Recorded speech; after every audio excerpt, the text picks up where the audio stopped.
welcome to my bedroom. It's the best place to start packing. So I'm going to Europe. I'm visiting family. It's just for a week. It's the last time we'll see each other this year. Last time I saw them was in February. What I normally take, I am a keen traveller who really stands by these Eastpak soft shell bags. So this is, I believe, medium, but it's kind of a good large luggage. So if you go somewhere for a week, I'm taking this as a checked luggage. I don't take carry-on. I just take my Longchamp Le Pliage. Obviously, if I'm traveling for business, it depends on what I do there. If I am going for a conference and I need a lot of outfits, because you have the office clothes and then you have the evening clothes. Sometimes there is a gala dinner, so you need a gown. Then I'm taking this as my checking luggage, and then I'm also taking carry-on because often business travel is overseas, long haul. So it's good to have a carry-on with you just in case that you lose your luggage. Whilst I'm packing, I would like to talk to you a bit about my family, and I kind of alluded to it a little bit in the last video, but I've really struggled with my emotions towards my family. Closest to you that you would expect to care the most. And I must say, the most surprising thing that I've learned about my family is that they are very out of sight, out of mind. And it's kind of hurtful. It's almost like I don't exist. And also it's almost like, because my husband and I, we didn't have kids, that union of us didn't really matter, didn't exist now. And I've heard a few sentiments from my mum saying that her friends and colleagues said, like, oh, does she already have someone else? Like, it's been a year. But the sentiment is, I'm young. I don't, we were, husband and wife for a couple of years, 6 for anyone asking, but still, that's not, you can't say like, oh, I've had a 35-year-old marriage, and on top of that, we didn't have kids. So there's no baggage, there's no dependent, there's no real tangible thing that showcases to the world that that marriage existed.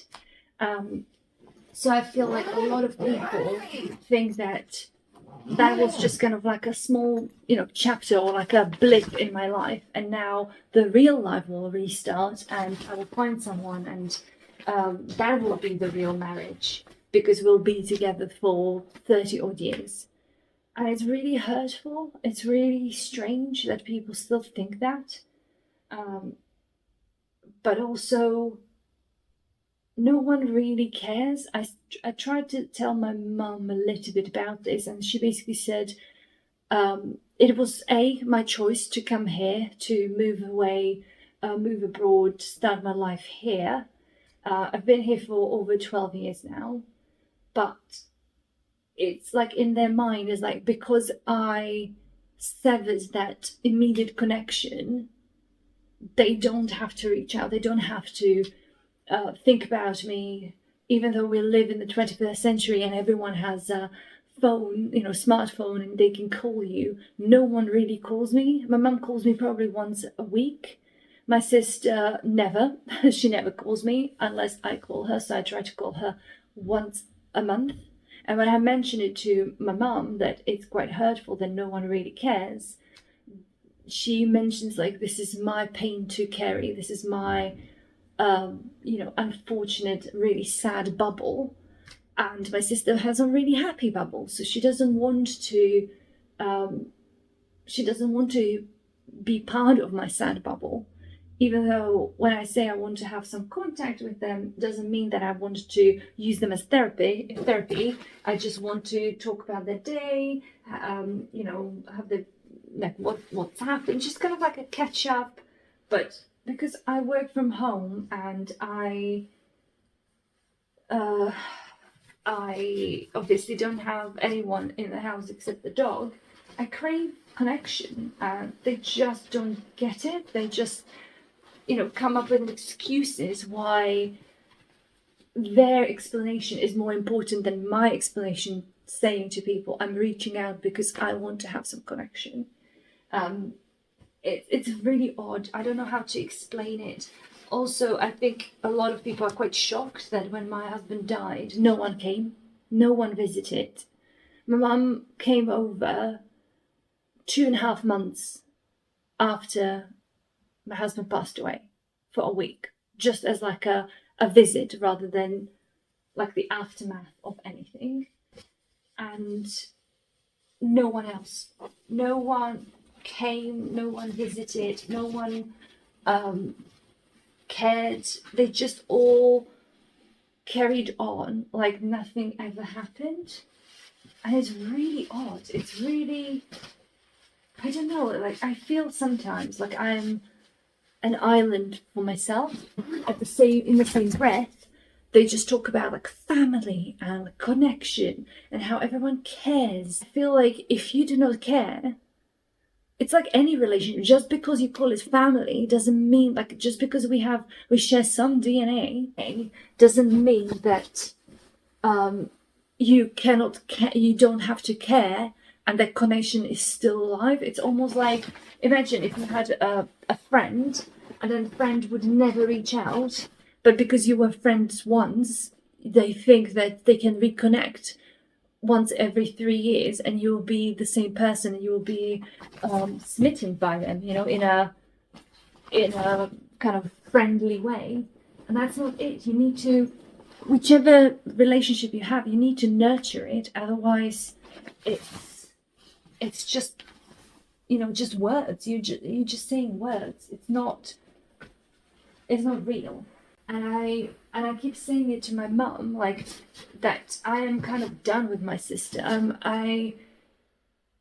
How she acts and behaves, I will act back. And she says that is vicious. It's not. Like, how is it vicious from my side, but it's not from hers? And it's understandable and it's completely fine. But when I do what she does, that basically mirror her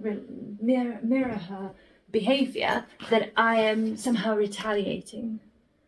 So, and I feel like it's quite hard to explain this because there is zero row. There's no bad blood. There is nothing bad happening. Yet there are rips and there are bad feelings because of indifference. So I hope that someone can relate and can tell me how they feel, if they feel quite alone. And I don't mean alone for the grief. Like, I kind of understand that. That's something that's unfortunately a sadness that I have to carry, and it's just mine to keep. And I can't just push it on people because that's not fair. But hopefully there will be people that can relate and had the same kind of almost laissez-faire approach from people when they just do not care for you as a person, not necessarily for your sadness, depression, anxiety, trauma, whatever you have because of grief. I mean, just caring for you as a person. And all of this kind of multiplied, like that grief multiplied something that I've always known. Like, I've always felt like this, but I was always that kind of meek pushover, that I am the person who just keeps it together and glues it and pretends that nothing happens. But now like I said in the last video, I've changed, and I am very strong in my opinion, and I can cut people off. And I think my mum is really worried that I will do that. And I might. Because if it doesn't serve me, that relationship, there's no place for it in my life, right? So hopefully someone can relate. And now I said that, I will carry on packing.